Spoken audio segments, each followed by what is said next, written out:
"Duck now," she said. But no one moved, because no one ever listened to a waitress. Not in a place like this. Not in a room where every chair cost more than her monthly rent, and every voice carried the weight of deals measured in millions. And yet her eyes didn't leave the window, not even for a second, as if something beyond the polished glass refused to sit right with her, something small, almost invisible, a flicker of light that didn't belong. While behind her, Daniel Hayes leaned back in his chair, laughing softly at something his investors said, completely at ease, completely unaware, the kind of man who believed control was something you earned and kept, the kind of man who had never needed to look twice at anything in his life, and certainly not at her. Just another quiet presence in black and white uniform moving between tables with practiced grace, unnoticed, unimportant, replaceable. Except she wasn't looking at him. She was listening, not to the voices in the room but to something else, something thinner, sharper, like metal brushing against pressure, a sound so faint it could have been imagination. And for a moment she froze, tray steady in her hand, breath held just long enough to feel the decision forming. Because she had learned before what it meant to ignore that feeling, what it cost to stay silent. And the memory didn't come as a clear image but as weight, heavy and quiet, pressing against her ribs, reminding her that hesitation had consequences no one else ever saw. So she stepped forward, one pace, then another, closer to the table she wasn't supposed to interrupt, closer to the man who hadn't even looked at her once. And still he didn't notice, still no one did. Until her voice cut through the room, not loud, not panicked, just sharp enough to break through the illusion of safety. "Duck now," she said. And even then there was a fraction of a second where nothing happened, where the world held its breath between disbelief and reaction, where Daniel's smile hadn't quite faded yet, where the investors exchanged confused glances, where it almost seemed like she might be wrong, like she had just thrown away her job, her place, everything for nothing. And then something shifted, something no one else had time to understand, and she moved, faster than thought, faster than doubt, reaching for him as the light in the glass sharpened into something real, something undeniable. And in that instant the room changed forever, not because of what happened next, but because of who chose to act before it did. The sound never fully arrived, not in the way anyone expected, because by the time the room reacted, Emily had already moved, her hand gripping the edge of Daniel's suit as she pulled him down just enough to break the perfect line between him and the window, her tray slipping from her fingers, clattering softly against the marble floor, a small, almost insignificant noise compared to the sharp crack that followed a heartbeat later, not loud enough to be called an explosion, but wrong enough to silence every conversation in the room, glasses trembling, a thin fracture spreading across the polished surface behind where he had been sitting, like a spiderweb drawn in light, and then stillness, heavy and absolute, as if the entire restaurant had forgotten how to breathe. Daniel's shoulder pressed against the ground, his pulse racing in a way that had nothing to do with business or deadlines, his mind struggling to catch up with what had just happened, while above him Emily stayed exactly where she was for a second longer than necessary, her body tense, listening again, not to the people now rising from their seats, not to the distant sound of someone calling for security, but to that same thin silence she had learned to respect, the kind that followed something almost unseen, when the danger had not vanished, only paused. And when she finally let go of his jacket, she did it carefully, as if the world itself might react too quickly if she did not, pushing herself up with controlled movements, her breathing steady, her eyes already scanning the edges of the room, the ceiling, the reflections in the remaining glass, never settling in one place for long, while Daniel sat up slowly, his expensive watch catching the light as his hand instinctively reached for balance, the familiar weight of control slipping through his fingers for the first time in years. He looked at her then, really looked, not at the uniform, not at the role, but at the way she stood between him and the window without even realizing it, like it was the most natural position in the world, like she had done this before, and the thought unsettled him more than the fracture in the glass ever could. "What just happened?" someone whispered nearby, their voice too quiet for a room that had just shifted into something unrecognizable. And footsteps approached, quick but uncertain, staff members gathering at a distance, unsure whether to step closer or stay back, while outside, Beyond the fractured reflection, something moved just out of focus, gone before it could be understood, and Emily's gaze followed it for half a second, then returned to the present, her expression unchanged, calm in a way that did not match the moment. And when Daniel finally found his voice, it came out lower than he intended, stripped of the confidence that usually defined him. "You pulled me down before it happened," he said, more to himself than to her, as if saying it aloud might make sense of it. But she did not answer right away, because she was still listening, still measuring the silence, still making sure there would not be a second moment she would have to choose again. And only when she was certain did she look at him, not as a waitress, not as someone beneath him, but as someone who had already made a decision he had never even seen coming. And in that quiet exchange, before security reached them, before questions filled the space, something shifted that neither of them could undo. The first voice that broke the silence did not belong to Daniel, or to Emily, but to a man near the entrance who said, almost too casually, "That was not normal." And somehow that simple sentence carried more weight than panic ever could, because it forced everyone to acknowledge what they had all just witnessed without understanding.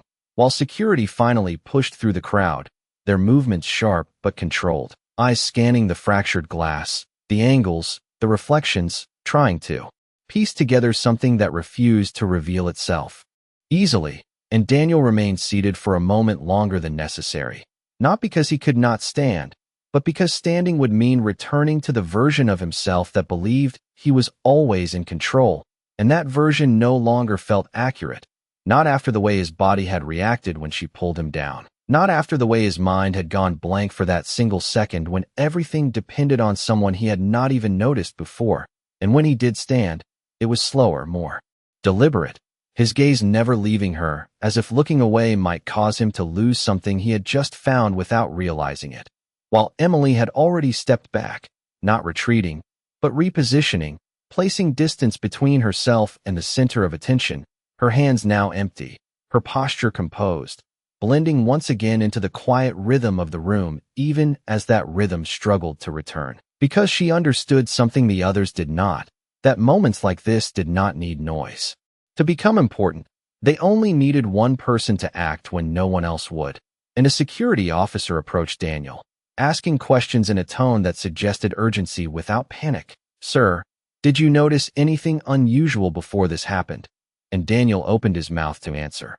But the truth was, he had not. He had been laughing, distracted, certain that nothing could interrupt the world he had built around himself. And so his answer came out slower than expected. "No," he said, then paused, his eyes shifting back to Emily. She did. And that simple redirection changed everything, because now the attention that had hovered around him moved toward her, not aggressively, but with a kind of cautious respect, as if everyone instinctively understood that whatever had just happened, she had been ahead of it. And the officer turned, studying her more carefully now, not her uniform, not her role, but the stillness in her expression, the absence of confusion, the presence of awareness. "Miss, what did you see?" he asked. And for a moment she did not answer, not because she did not know, but because she was choosing how much to say, measuring words the same way she had measured silence just minutes before. And when she finally spoke, her voice was steady, almost quiet, but clear enough to carry. "Not see," she said. "Hear." And that distinction landed differently, subtle but precise, causing the officer's brow to tighten slightly as he processed it, while Daniel watched her with a focus he had never given anyone outside a boardroom, noticing the way she did not rush to explain, the way she did not try to impress, the way she simply stated what mattered and left the rest unsaid. And in that moment, he realized something that unsettled him more than the fracture in the glass, that she had been paying attention in a way he had never needed to, and that difference, that quiet gap between awareness and assumption, was the only reason he was still standing. And as the room slowly filled with low voices, with controlled movement, with the beginning of explanations that would never fully capture what had just occurred, Daniel took one step closer to her, not out of authority, not out of curiosity, but out of something unfamiliar, something quieter, something that felt dangerously close to respect. And for the first time in years, he asked a question without expecting to already know the answer. "What did you hear?" he said, his voice lower now. And this time, When she looked at him, there was no distance in her gaze, only a calm certainty that suggested this moment was not new to her at all, and that whatever she was about to say would not only explain what had just happened, but why she had chosen not to ignore it again. Emily did not answer immediately, and that silence was not hesitation but precision, the kind that came from knowing that once spoken, certain truths could not be taken back, and around them the room continued to shift, voices low, controlled, the kind of calm that follows something no one fully understands, while the security officer waited, patient but focused, and Daniel stood just close enough now to hear her, without anyone else needing to, as if this moment had narrowed down to only the two of them. And when she finally spoke, her voice carried none of the tension in the air, only clarity. A pressure click, she said, the words.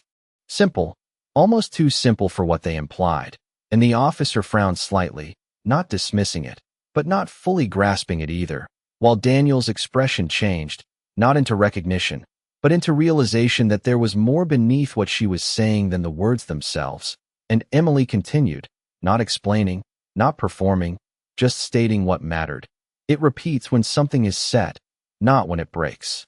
And that distinction lingered, subtle but sharp, causing the officer to turn slightly, already signaling someone across the room to check beyond the window, while Daniel watched her more closely now, noticing the way her gaze never drifted, the way her posture remained grounded, as if she had already lived through moments where reacting too late was not an option.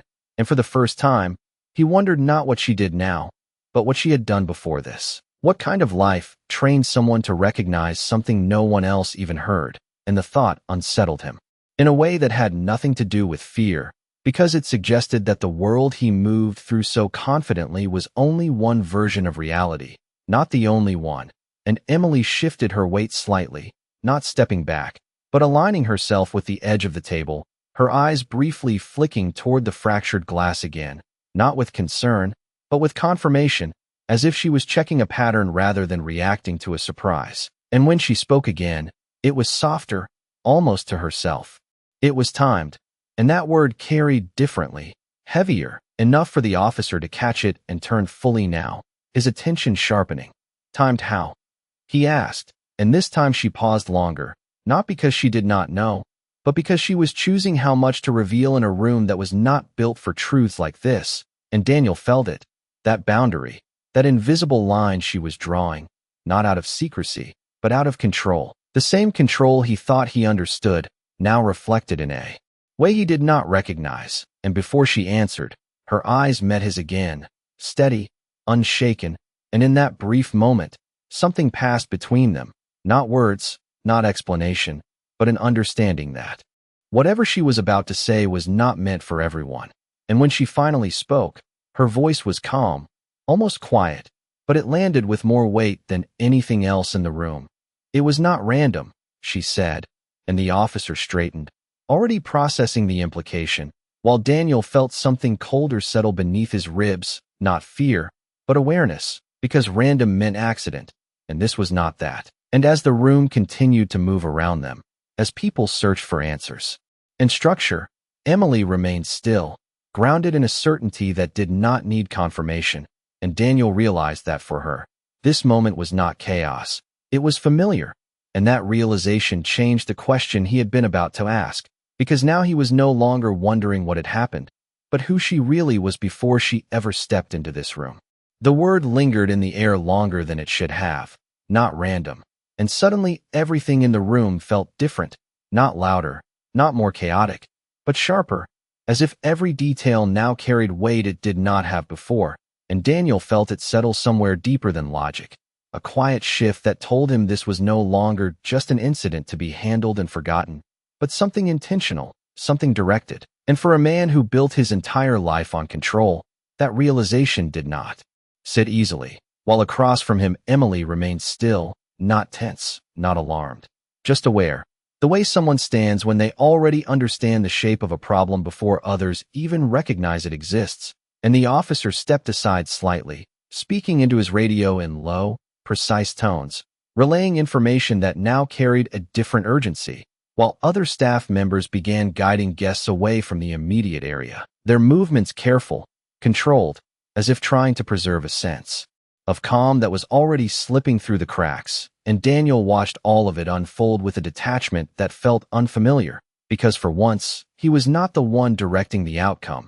He was part of it, subject to it, and his attention returned to Emily, not out of curiosity anymore, but out of necessity, because she was the only person in the room who had seen this coming, and that made her the only one who might understand what came next. "You said it was timed," he said quietly, stepping closer again, his voice no longer carrying authority, but something more measured, more careful, and she did not look surprised that he asked, as if she had expected this moment, as if she knew he would eventually realize that answers were not going to come from the systems he trusted.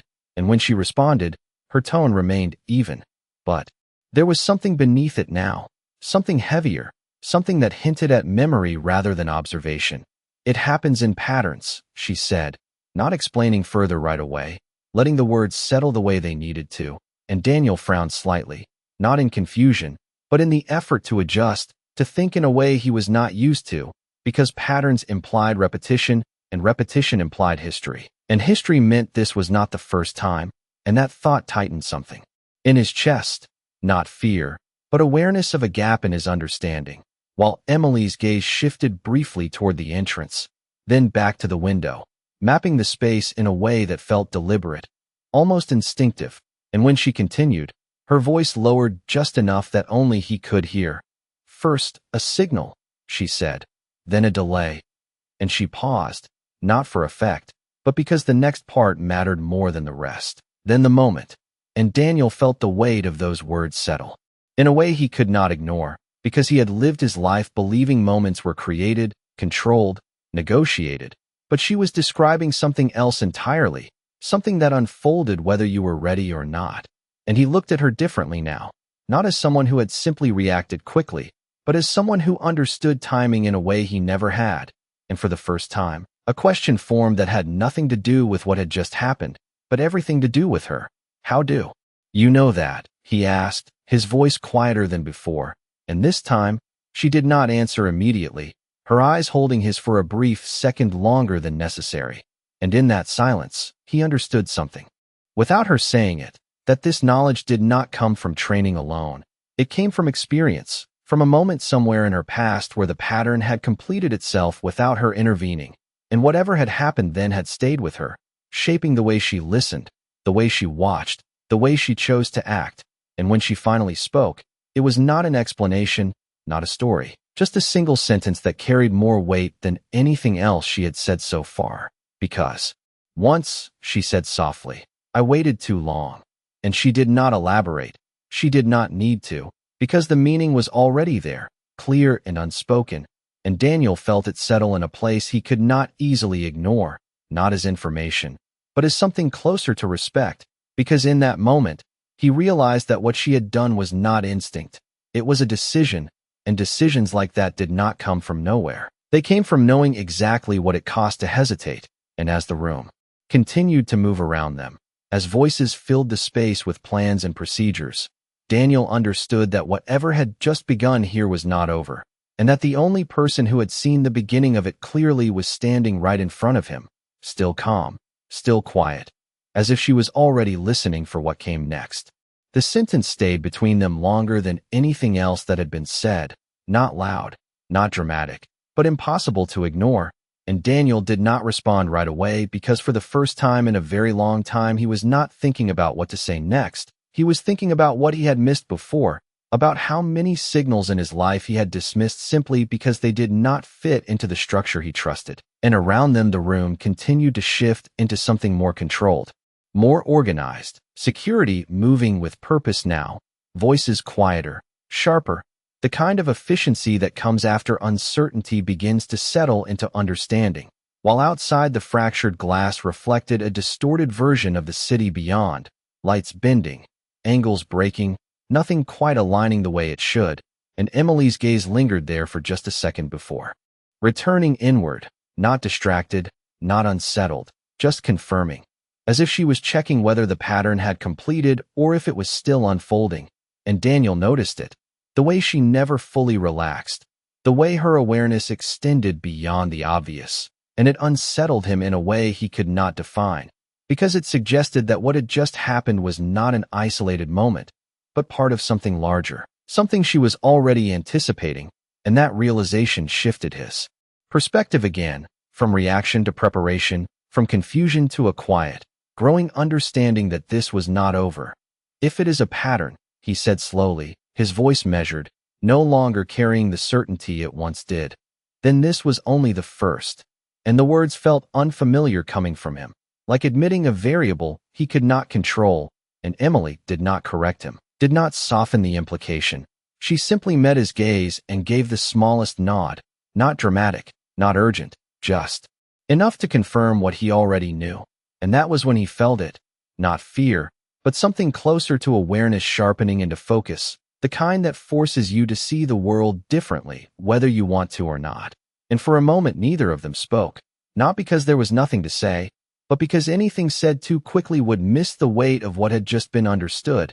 And then the officer returned, his expression more serious now, his posture tighter, as if the information he carried had narrowed his options. "We found something across the street," he said, keeping his voice low, controlled, not active anymore, but placed with intention, and he glanced briefly toward Emily before continuing. She was right.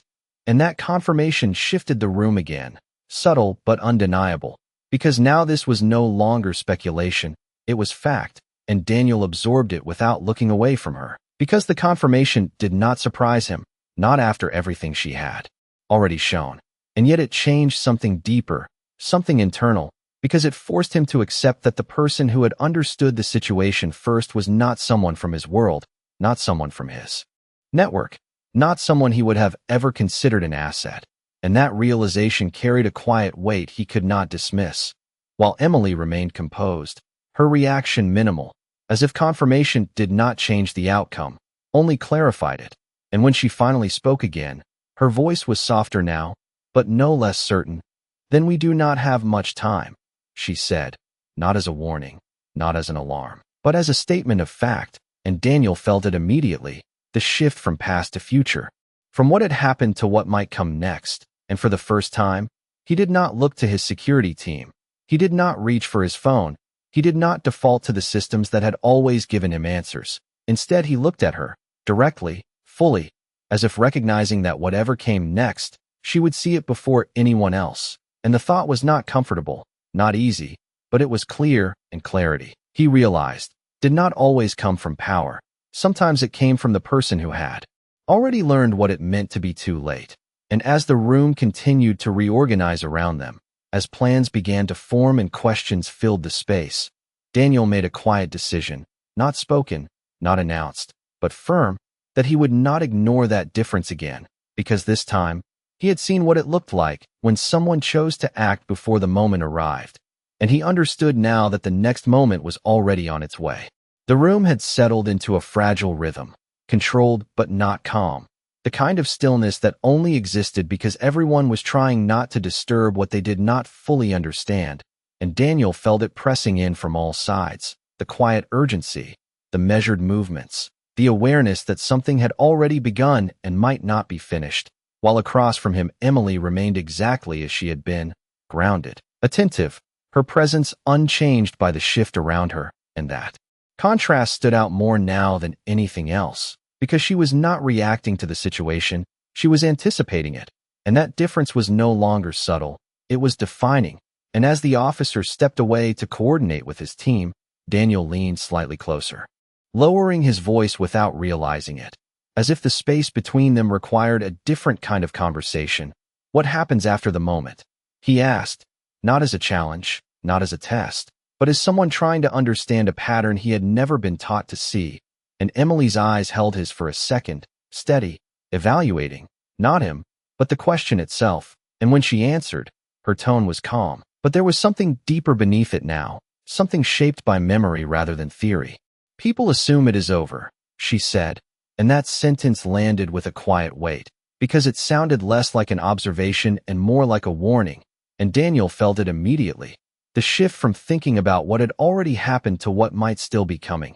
And he followed her gaze instinctively as it moved again, not randomly, but deliberately, tracing the edges of the room, the entry points, the reflections, the places where something could change without being noticed. And for the first time, he began to see what she was seeing. Not clearly, not completely, but enough to understand that his previous way of looking at the world had been incomplete, focused only on what was obvious, while she focused on what was almost invisible.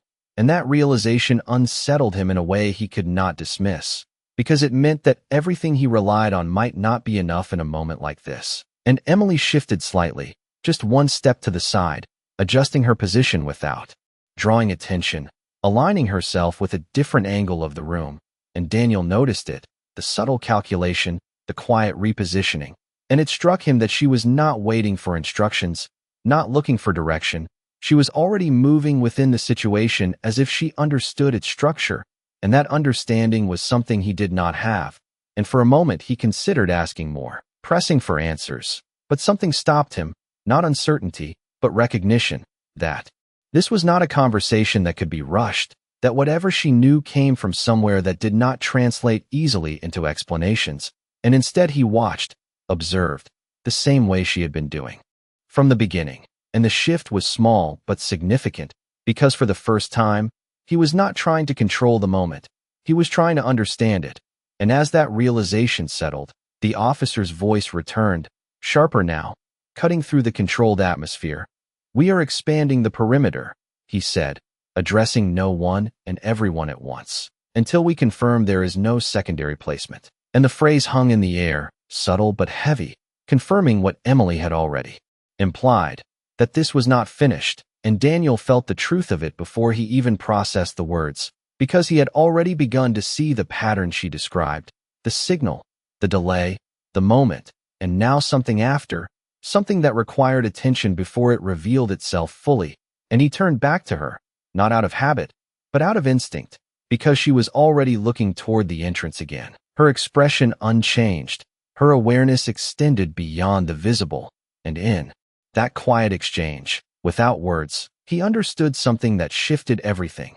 That survival in a moment like this did not belong to the strongest or the most powerful, but to the one who noticed what others ignored. And for the first time, Daniel Hayes was no longer the one leading the room. He was the one learning how to see it. The entrance doors shifted slightly as someone new stepped inside. Not rushed, not dramatic, just enough movement to break the fragile balance of the room. And Emily noticed it before anyone else did, not because it was obvious, but because it did not belong to the rhythm that had formed, and her eyes moved there instantly, not reacting, just observing, while Daniel followed half a second later, his attention pulled by the subtle change in her posture rather than the door itself. And the man who entered looked ordinary at first glance, dressed in neutral tones, moving with the same controlled calm as everyone else in the room. But there was something about the way he paused just inside the threshold, not scanning like security, not hesitating like a guest, but measuring, as if aligning himself with something unseen.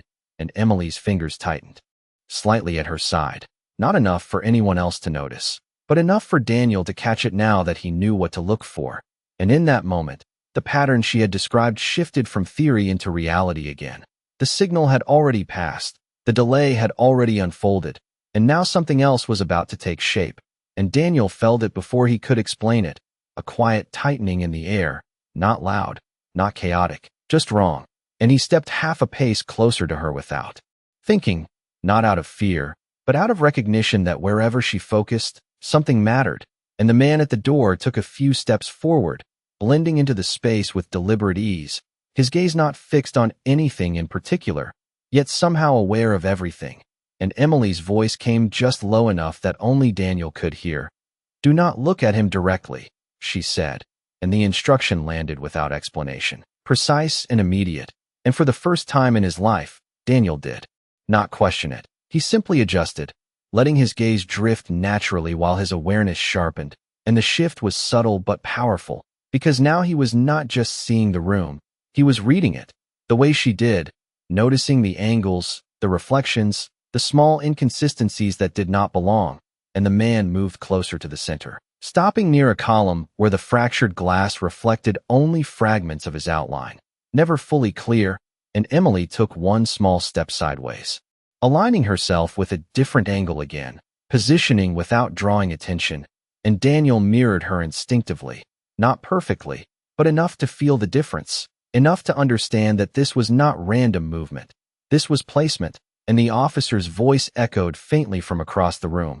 Continuing coordination, unaware of the shift that had already begun, and Emily's breathing remained steady, her focus unwavering. And when she spoke again, it was softer than before, almost a whisper carried in still air. "The second moment does not announce itself," she said, and Daniel felt the truth of that settle instantly, because nothing in the room had changed enough to cause alarm, and yet everything felt different. And as the man near the column adjusted his stance slightly, just a fraction, Emily's eyes narrowed, not in fear, but in confirmation, and Daniel realized then that what she was seeing was not the man himself, but the pattern around him, the timing, the alignment, the way the room was quietly rearranging itself without anyone noticing. And in that suspended second, where nothing had happened yet, but everything was about to, Daniel understood something that would stay with him long after this moment ended, that danger did not always arrive with noise. Sometimes it arrived with perfect silence, and only those who had learned to listen to it could see it coming. Nothing happened, and that was exactly what made it dangerous, because the room had already learned to expect a visible shift, a clear signal, something to confirm that the moment had arrived. But this time there was only stillness, controlled and quiet, and Emily did not move. Not yet, her eyes fixed not on the man himself, but on the subtle misalignment around him. The way his reflection did not match his position. The way the light fractured just slightly differently when he adjusted his stance. And Daniel felt it too now. Not clearly, not with her precision, but enough to recognize that something was unfolding beneath the surface of what everyone else still believed was under control. And he held himself steady, resisting the instinct to react too early, because she had already shown him what that cost. And across the room the officer continued speaking, unaware, focused on the perimeter beyond the building, while the real shift was happening inside it. And Emily's voice came. Again, softer than before, barely a breath. "Now," she said, not loud, not urgent, but absolute. And this time Daniel did not hesitate. He stepped exactly where she guided without touching him. Just a slight tilt of her gaze, a subtle shift of her posture, enough to move him out of alignment with something he could not see. And in that same instant the man near the column paused, just for a fraction too long, as if recalculating, as if the pattern had been disrupted, and that was when the room changed, not with noise, not with chaos, but with interruption, the invisible sequence broken before it could complete, and the officer's voice cut off mid-sentence, his attention snapping inward, sensing what had shifted without fully understanding it, while security began to reposition, faster now, sharper, closing the distance without drawing attention, and the man turned slightly, his calm slipping just enough to reveal intention, not exposed, but no longer perfectly concealed, and Emily finally moved. Not toward him, not away, but into a position that placed her between Daniel and the line that had just been broken, her posture steady, her presence quiet but undeniable, and Daniel understood then, fully, completely, that what she had done was not luck, not instinct, but timing, precise and deliberate, choosing the exact second to act, the exact second to change the outcome. And as security closed in with controlled certainty, the tension in the room shifted again, not into panic, but into resolution. The pattern interrupted. The moment passed without becoming what it was meant to be, and the man was no longer invisible, no longer part of the background, but just another figure in a room that had already moved beyond him. And Emily's gaze softened slightly, not in relief, but in confirmation, as if marking the end of a sequence she had seen before, and Daniel stood there, breathing steady now, but different, aware in a way he had never been. And when he looked at her, really looked, he no longer saw a waitress. He saw someone who had carried knowledge he did not have, someone who had chosen to act when silence would have been easier. And for a moment neither of them spoke, because the lesson did not need words. It had already settled into the space between them, quiet and clear, and as the room slowly returned to something resembling normal, Daniel realized something that would stay with him long after the day ended. That power was not in controlling the moment. It was in recognizing it before it arrived. And as Emily turned slightly, Already stepping back into the quiet role no one would question, her voice came one last time, soft, almost lost in the movement around them. "It is never the loud ones you need to watch," she said, and Daniel did not respond, because this time he understood.